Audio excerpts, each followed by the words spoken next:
ትንቢትን አትናቁ ይላል። ፈትኑ በዝናችሁ ተቀበሉ። ስለዚህ ነቢይ አሁን ያለው ትንቢት ራሱ የሚመዘን ነው። ባይዘው ተፈትኑታላችሁ። ሲናገራችሁ መመዘን አለባችሁ። እንደ እግዚአብሔር ቃል ነው የተናገረኛል። ፈትናችሁ ትቀበላላችሁ ወይ ደግሞ ትጠሉታላችሁ። እንደዛ ነው። ልክ እንደነ ኤርሚያስ ማይጣል አይደለም። መጽሐፍ ቅዱስ የሚገባ ትንቢት የሚናገር ነብይ የለም። መጽሐፍ የሚጽፍ ነብይ የለም። እንደዚህ ማመን አለባችሁ። ስለዚህ 5-6 ተአምራት ነው ሙሴ ያደረገው። ከዛ ባለፈ ትምህርቱ ላይ ህጉ ላይ ተመለሱ። የእስራኤል ሕዝብ አብዝቶ ይሸሻል። ተመለሱ፣ ተቀደሱ፣ ጣዖትን ተው እያሉ ዋርኒንግ የሚሰጡ ተግሳጽን፣ ፍርድን የሚናገሩ ናቸው። ዘመነኛውስ ከተባለ አላቅም፣ እሱን አላቅም። እኔ ነቢይ ምድራዊ ነገር ብቻ ሲያወራ እኔ አላቅም መጽሐፍ ቅዱስ። ስለዚህ አላቃቸውም። ዘመነኞቹ ጀምረው እስኪጨርሱ በረከት፣ ባርኮት፣ ምድር ብራዘር፣ እሱ ፕሮፌቲክ አይደለም። እሱ ከአንድ ሟርተኛ ያልተናነሰ ንግግር ነው። ቸርች ውስጥ ማለት ነው። አንድ ሟርት ቤት ብትሄዱ ዛር ቤት የምትፈልገው ምንድን ነው ይልና ያን ነገር ያወጅባል። እንደዚህ አድርግ፣ እንደዚህ አድርግ፣ እንደዚህ። ብራዘር ቸርች የሟርት ቤት አይደለም። ቅራቅንቦ ብቻ ልሰማ ቸርች ትመጣለህ እንዴ? እውነት ነው። ችግር ውስጥ ልትሆኑ ይችላላችሁ። ጌታ ከተናገረን እናገራለን። ካልሆነ ግን ከችግር ሊያወጣ የሚችለው ነቢይ ሳይሆን እግዚአብሔር ኢየሱስ ጌታ። ስለዚህ ቸርች መተህ ልሰማ የሚገባው የህይወትን ቃል ነው። መጀመሪያ ኢየሱስ ጌታ ነው። የሆነ ነገር ሊበጠስ ሊሰበር ብለህ እንዳትመጣ ቸርች። ጌታን ለማምለክ ና መጀመሪያ። ኢየሱስ ጌታ፣ ክብር ለጌታ። ስለዚህ ኑ ለዳዊትም ነቢይ ነበር ተናግሯል። ለአብርሃም ተናግሯሉ። ኤርሚያስን ይውጡት። ኤርሚያስ በጣም ሕፃን ልጅ ነው። 20 ዓመቱ ነው። ጌታ በጠራው ጊዜ እኔ ሕፃን ልጅ ነኝ ምንም አላውቅም ሲል ኖ አለ። ከእናትህ ማህፀን ጀምሮ ለይቼሃለሁ፣ ሳትወለድ በፊት ቀድሼሃለሁ አለው። እሺ ምን እንደምናገር አላውቅም አልጥ ሲለው ኖ አለው። እጄን በአፍ ላይ አኖራለሁ፣ ቃሌን በአንደበትህ ላይ አስቀምጣለሁ። እሺ ተናገር፣ ምን ትናገራለህ? ሂድ፣ ወደ ምን ስፍራ ትሄዳለህ? ስለዚህ ለካ ነቢይ ሲጠራ እግዚአብሔር ከመንጋ ይጠራል። ቃሉን አስታጥቆ ነው የሚጠራው። እነ ሕዝቅኤል በላ ነው ይላሉ እኮ። ቃል የሌለው ትክክለኛ ትምህርት ማያስተምር ነቢይ ከተባለ በጣም ከባድ ውስጥ ገብተናል ማለት ነው። ኢየሱስ ጌታ። ስለዚህ የብሉይ ኪዳን ነቢያቶች ትንቢት የሚናገሩ ናቸው። ለነገስታት፣ ለእስራኤል፣ ለህዝብ ደግሞ የሚቆጡ የሚፈርዱ፣ ተመለሱ፣ ተቀደሱ፣ እግዚአብሔር ምሰሉ የሚሉ እንደ አስፈላጊነቱ ደግሞ ታምራት የሚያደርጉ እጃቸው ላይ ምልክት የሚገለጥ እነ ኤልያስ እነ ኤልሳ ብዙ ምልክት አድርገዋል። ኤልያስ በነበረበት ሰዓት አክቹዋሊ ወደ 8 ታምራት አድርጓል። ኤልሳ ሲመጣ ግን 16 ታምራት ነው ያደረገው። ደብል ነው ያደረገው።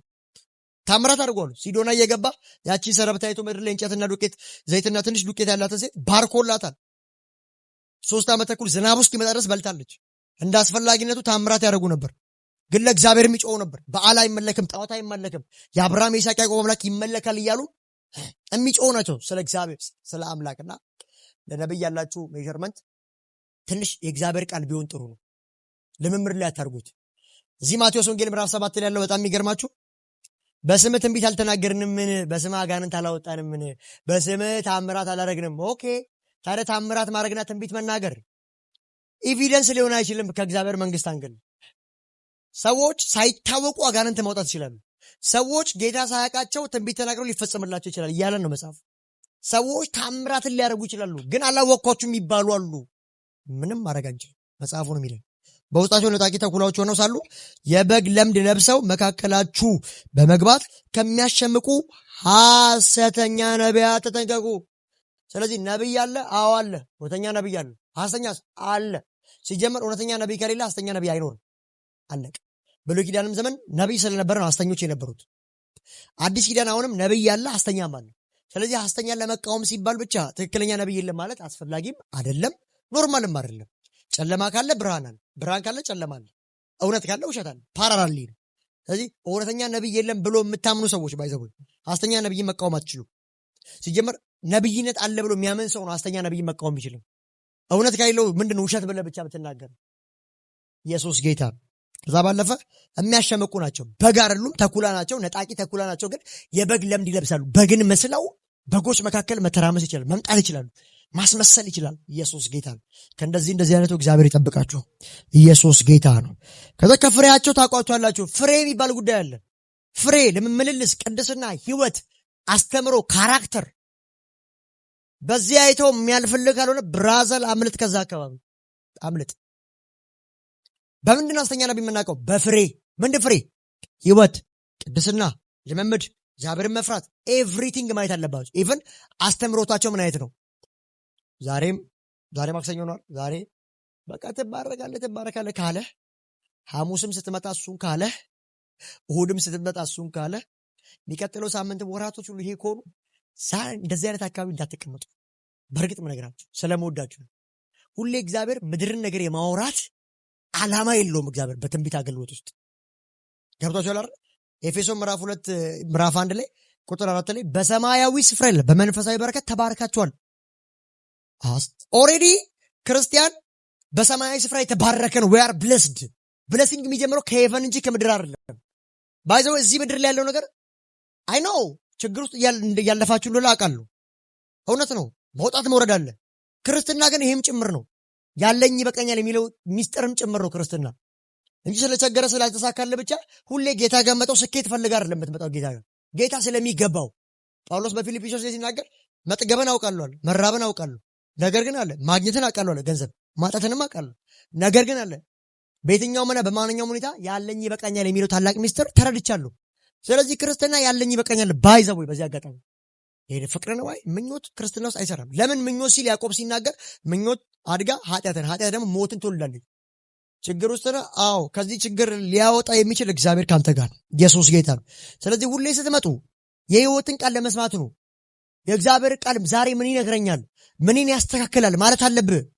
ባህሪ መስራት አለበት፣ እንድትቀደስ መምከር አለበት የእግዚአብሔር ቃል እንጂ የእግዚአብሔር ቃል ሁሌ እንድትባረክ አይደለም ዓላማው። አንተ ተባረክ አልተባረክ እግዚአብሔር ፕሮግራሙ አይደለም። እሱን መስለ እንድትኖር በዚህ ምድር ላይ የእግዚአብሔር ፕሮግራም። በዛር ለማቴዎስ ወንጌል ምዕራፍ 6 ላይ ምን እንደሚለው አስቀድማችሁ ጽድቅና መንግስቱን ፈልጉት ሌላው ይጨመርላችኋል። በቃ አንተ መፈለግ ያለብህ ጽድቅና መንግስቱን ማንን? እግዚአብሔርን። ሌላውስ ይከተላል። ስለዚህ የሚከተልህን ነገር ፊት ለፊት ከሄድክበት ሁሌ ስለሚከተልህ አንተም በዞርክ ቁጥር አብሮክ ይዞራል በረከትህን እያልኩ ነው። ኢትስ ፕሪንሲፕል ባይዘው ክርስትና ፕሪንሲፕል ነው። ጽድቅና መንግስቱን እግዚአብሔር እኔም ፈልገኝ አለ። እሱን ስትፈልግ ሌላው ይጨመራል። ትዳር፣ መኪና፣ ቤት መተለው ከኋላ ይመጣ ነው ይጨመራል የሚለው ላይ ኖ እሱን ልፈልገው ካልክ ሁሌ ከኋላ ስለሆነ እግዚአብሔር ቃል የሚናገር አንተም ስትዞር አብሮ ይዞራል ማለት ነው። ስለዚህ አንተም እሱም አትገናኙ። ኢየሱስ ጌታ። ስለዚህ አስቀድማችሁ ጽድቅና መንግስቱን ፈልጉ ማለት እግዚአብሔርን አክብራችሁ ለእሱ ተለይታችሁ ነው። እግዚአብሔር የረሳችሁ ዘንድ አመፀኛ አይደለም። ፔሬድ። ኢየሱስ ጌታ። ማቴዎስ 6 ላይ እኮ ምን እንበላለን፣ ምን እንጠጣለን፣ ምን እንለብሳለን አትበሉ። ወፎች አይዘሩም አያጭዱም፣ በሰዓቱ የሰማይ አምላካችሁ ይመግባቸዋል። ወፎቹን እንኳን መመገብ የቻለ አንተ ትጠራጠራለህ? አንተን ለማብላቱ እግዚአብሔር፣ አንተን ለማሳደግ፣ አንተን ለማልበስ እግዚአብሔር ትጠራጠራለህ? አዋፋትን የሚመግብ በሰዓታቸው ይላል። ታዲያ አንተ ለምን ፈራው እግዚአብሔርን? ምን እበላለሁ ብለህ፣ ምን እጠጣለሁ ብለህ ተቸገርኩ ብለህ። ሁሉም የሚበላው አንድ እንጀራ ነው። ኢየሱስ ጌታ ነው። ምን አስደንግጦ ነው እግዚአብሔር ላይ ኮንክሉዥን የምታነሳው? እሱ እኮ ኢሞዋቲ ነው፣ ያልነበረ ወደ መኖር የሚያመጣ ነው። ያው እግዚአብሔርን ባዶ አንደበታችሁን አታድሩ። ሁሉም የሚያድረው በልቶ ነው። ኢየሱስ ጌታ ነው። ስለዚህ ከፍሬያቸው ታውቋቸዋላችሁ። ካራክተራቸው በጣም ከባድ ነው። በጣም ገንዘብ ወዳድ ናቸው፣ ክብር ወዳድ ናቸው፣ ቅድስና የላቸው። በዚህ አጋጣሚ ካገኙ ሴት ጋር የሚተኙ ናቸው። ወንዶችም ከሆኑ ቅድስና የላቸው፣ እርባን የሌላቸው፣ ትዕቢተኛ ሆኑ፣ ኩራተኛ ሆኑ፣ እንዲመለክላቸው ለሚፈልጉ። ከዛ ባለፈ ገንዘብ ደግሞ በጣም ነው የሚወዱት። ጢሞቴዎስ ሲናገር ገንዘብም መውደድ ይላል የክፋት ሁሉ ስር ነው። ላቭ ኦፍ መኒ ውስጥ የገባሉ ባይዘው ገንዘብ ራሱ በጢሞቴዎስ ምዕራፍ 5 መሰረት አምላክ ነው ይላል። ሁለት አምላክ ይላል። ለጌታም ለገንዘብ መገዛት ይችላል። እንደዚህ አስተኛ ይባሉ ነቢያቶች ለገንዘብ ጌታቸው በገንዘብ ጉዳይ ገሏል። አይሰሙም። በዚህ ታውቋቸዋላችሁ። ኦኬ። ከእሾህ ቁጥቋጥ ወይን የእሾህ ቁጥቋጥ አለ። ከእሾህ ቁጥቋጥ ወይን መቼም ሊወጣ አይችልም። ከእሾህ ቁጥቋጥ ወይን ከኩርንችትስ በለስ ይለቀማል። ኩርንችትስ በለስ አይለቀምም። ኦኬ። አየህ፣ እንደዚህ አይነት ሰዎች ካራክተር ኩርንችት ናቸው ያለን። ከእነሱ ውስጥ በለስ አትጠብቁ። ከኩርንችት የሚወጣው ኩርንችት ነው። ኢየሱስ ጌታ። ከእሾህ ነው የምታገኘው። ከእሾህ ውስጥ እንዴት ነው ወይን አገኛለሁ ብለህ የምታስበው ሲጀምር? እንዲሁም ጥሩ ዛፍ ሁሉ ጥሩ ፍሬ፣ መጥፎ ዛፍ ግን መጥፎ ፍሬ ያፈራል። በፍሬ ሲላችሁ ትክክለኛ እግዚአብሔር ነብይ ከሆኑ ጥሩ ፍሬ ነው የሚያፈሩት። በቅድስና አይታሙም፣ በገንዘብ መውደድ አይታሙም፣ በኢጎ አይታሙም፣ ራስ ልብ በማሳበጥ አይታሙም። በቃ ህዝብ የሚመሰክርላቸው ህይወት ይኖራቸዋል። አሊያ ግን ዛፍ ሁሉ የሚለየው በፍሬ ነው። ጥሩ ዛፍ ሁሌ የሚያፈራው ጥሩ ነው። ፍሮም ዘ ቢጊኒንግ ትክክለኛ ነቢይ ከሆነ በቃ የሚያድገው በዛ ነው። ፍሮም ዘ ቢጊኒንግ ሐሰተኛ ነቢይ ከሆነ ግን ጥሩ ዛፍ አይደለም የሚያፈራውም ጥሩ ፍሬ አይደለም። ሁሉም ፍሬው ከዛፍ ነው እያለ ነው መጽሐፉ። አንድ ዛፍ ብትተክሉ ትንሽ ዛፍ ከስር ከመሰረቱ በትክክለኛ መንገድ አድጎ ውሃም አፈርም ፀሐይም በስትክክል አግኝቶ በትክክል ኮሚትመንት ከሰጣችሁት ያድጋል። የሚፈልገውን ኢንግሬዲየንት ስላገኘ ማለት ነው። ከዛ ፍሬውንም ታገኙታላችሁ በለፋችሁበት ልክ።